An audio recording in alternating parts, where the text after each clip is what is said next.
Assalamualaikum warahmatullahi wabarakatuh. Asyhadu an la ilaha illallah wa asyhadu anna Muhammadar Rasulullah. Saudara-saudara, materi PJK kali ini adalah kebersihan alat reproduksi. Nah, di sini Ustadz lebih menekankan kepada nilai keislaman. Adapun materi boleh dilihat pada buku cetak PJK halaman 145 sampai 149.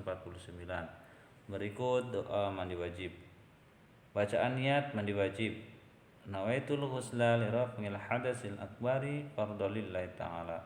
Artinya, aku berniat mandi besar untuk menghilangkan hadas besar, fardu karena Allah Ta'ala.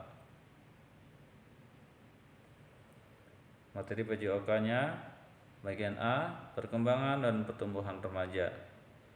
Pada masa remaja, manusia tidak dapat disebut dewasa, tetapi tidak dapat pula disebut anak-anak. Masa remaja adalah masa pemeliharaan manusia dari anak menuju dewasa. Anak perempuan akan mengalami masa pubertas yang lebih cepat dibandingkan anak laki-laki. Masa pubertas perempuan 9-13 tahun dan laki-laki usia 12-16 tahun. Bagian pertama, fase remaja. A. Fase remaja awal. Dimulai saat kalian berusia 10-12 tahun. Ciri-cirinya sebagai berikut. 1. Tampak dan merasa lebih dekat dengan teman sebaya. 2. Tampak dan merasa ingin bebas. 3. Tampak dan lebih banyak memperhatikan tubuh. B. Fase remaja tengah. Dimulai saat kalian berusia 13-15 tahun. Ciri-ciri remaja pada fase ini antara lain tampak dan merasa ingin mencari identitas diri dan mampu berpikir abstrak. C. Fase remaja akhir. Dimulai saat kalian berusia 16-19 tahun. Ciri-cirinya sebagai berikut. 1. Menampakkan pengungkapan kebebasan diri. 2. Selektif dalam mencari teman sebaya. 3. Memilih citra, gambaran, keadaan, peranan terhadap dirinya. 4. Memiliki kemampuan berpikir khayal atau abstrak. B. Penyakit yang timbul akibat kurang menjaga kebersihan alat reproduksi. Penyakit reproduksi adalah penyakit yang menjangkit pada bagian alat kelamin wanita atau maupun laki-laki. Berikut beberapa penyakit yang dapat menimpa orang yang kurang menjaga kebersihan alat reproduksi. 1. Herpes. 2. Keputihan. 3. Kandidiasi. 4. Gonorrhea. Bisa dilihat pada buku cetak PJOK halaman 147 sampai 148. Nah, soleha, apakah kamu telah memahami tentang alat reproduksi? Jika belum, ayo simak video berikut ini.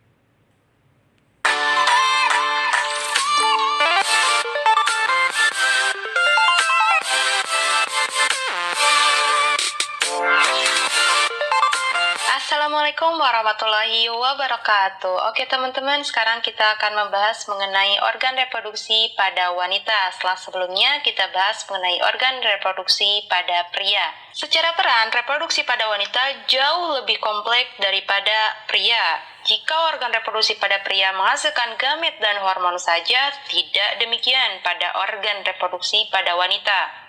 Pada wanita, tidak hanya menghasilkan gamet dan hormon saja, tapi tubuhnya harus bersiap untuk merawat janin yang akan berkembang untuk jangka waktu yang sangat lama, yaitu sekitar 9 bulan. Lama kan ya? Maka hal ini bisa dijadikan salah satu alasan mengapa Rasulullah SAW menyebutkan ibu 3 kali dibandingkan ayah. Hal ini terdapat pada kitab Adabul Mufrad yang diriwayatkan oleh Imam Bukhari. Bunyinya seperti ini. Ya Rasulullah, man abar? Qala ummaka. Qultu man abar? Qala ummaka. Qultu man abar? Qala ummaka. Qultu man abar? Qala abaka. Tsummal aqrab. Fal-aqrab. Wahai Rasulullah, siapa yang paling berhak bagiku berbuat baik kepadanya? Rasul menjawab, ibumu. Aku bertanya, kemudian siapa lagi? Rasul menjawab, ibumu. Aku bertanya, kemudian siapa lagi? Rasul menjawab, ibumu. Aku bertanya, kemudian siapa lagi? Rasul menjawab, bapakmu, kemudian kerabat yang terdekat, dan seterusnya. Berdasarkan hal inilah, maka tidak ada alasan untuk kita untuk tidak berbakti kepada kedua orang tua kita, terutama kepada ibu kita. So, balik lagi ke topik utama. Reproduksi pada wanita memiliki struktur yang terdiri dari dua bagian. Ada eksternal dan ada internal. Ingat baik-baik ya, eksternal dan internal. Struktur reproduksi eksternal wanita ada dua. Ada klitoris, ada dua set labia. Apa itu klitoris? Klitoris merupakan salah satu titik rangsangan seksual yang paling sensitif karena mengandung banyak ujung saraf. Oke, klitoris ini hanya terdapat pada wanita. Yang kedua, ada dua set labia, yaitu ada labium mayor dan labium minor.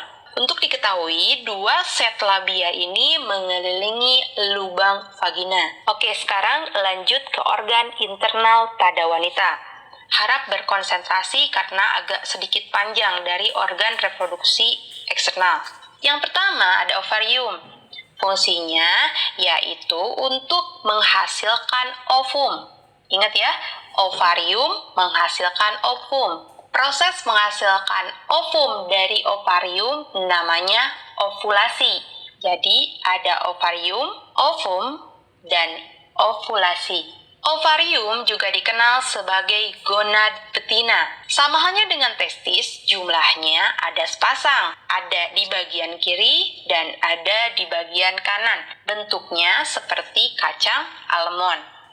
Dan yang paling penting juga di ovarium ini terdapat struktur kecil mirip kantung yang disebut dengan folikel. Di dalam folikel ini ada ovum yang belum matang yang dikenal dengan oosit, dan oosit ini sudah dibawa sejak lahir oleh wanita. Selain itu, folikel jumlahnya ini sangat banyak. Jumlahnya kurang lebih sekitar 400.000. Ini bukan angka pasti, jadi kurang lebih diperkirakan jumlahnya ada 400.000 dan akan berkurang seiring bertambahnya usia wanita. Luar biasa kan ya?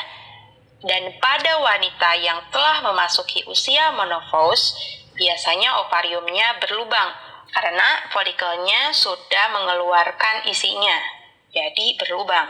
Yang kedua ada oviduk.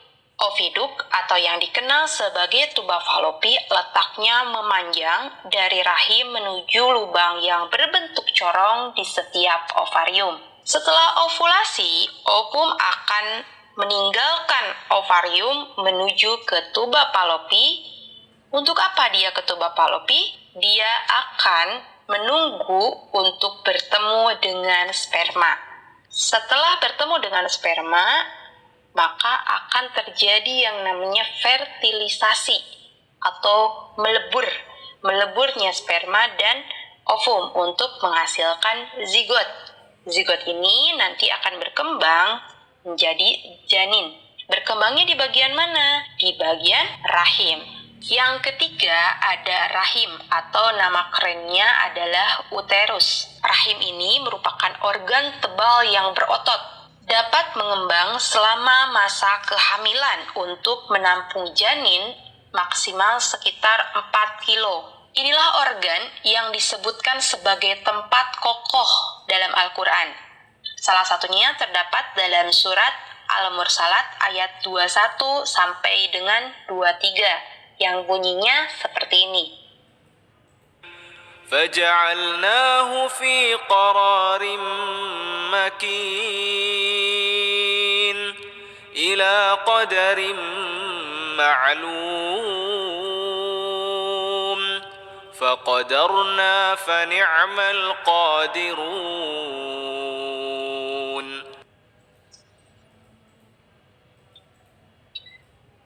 Dan luar biasanya lagi, rahim ini tidak hanya disebutkan di satu surat, dan bahkan ada di beberapa surat. Kalian cari lagi surat apa yang menyebutkan rahim ini. Lapisan dalam di bagian rahim dikenal sebagai endometrium.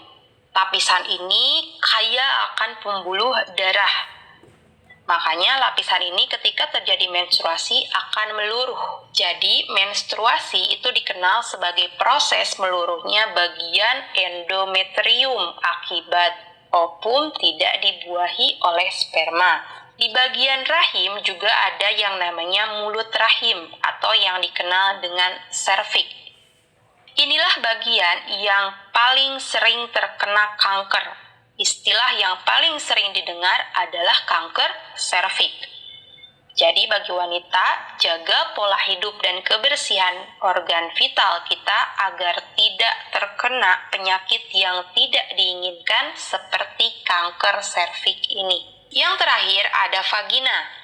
Vagina merupakan bagian berotot tetapi elastis. Vagina juga merupakan tempat memasukkannya penis dan tempat awal masuknya sperma. Selain itu, vagina juga berfungsi sebagai jalan lahir bagi bayi saat dilahirkan.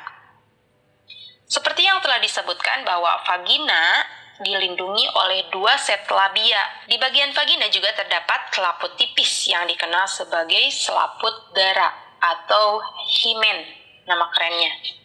Selaput darah ini akan semakin tipis dari waktu ke waktu, bahkan bisa pecah dan dapat berdarah ketika direnggangkan atau selama first coitus atau istilahnya hubungan seksual. Dan juga biasanya akan hilang melalui aktivitas fisik seperti olahraga. Makanya bagi perempuan harap memilih olahraga yang tidak terlalu ekstrim bagi organ vital kalian. Nah, saat gairah seksual muncul, klitoris, vagina, labia, semuanya penuh dengan darah dan ukurannya akan membesar. Gairah seksual ini juga dapat menginduksi kelenjar vestibular yang ada di dekat vagina untuk mengeluarkan pelumas, sehingga dapat memfasilitasi saat hubungan seksual.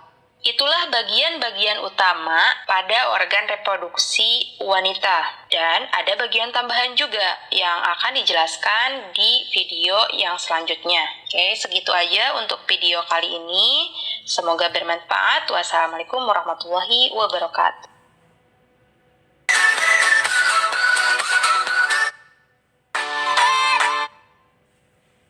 Nah, saudara-saudara, setelah menyimak video, silakan kerjakan tugas. Tugasnya, buatlah video persentase. Satu lagi, buatlah video persentase. Soalnya 1. Bagaimana bacaan niat mandi wajib.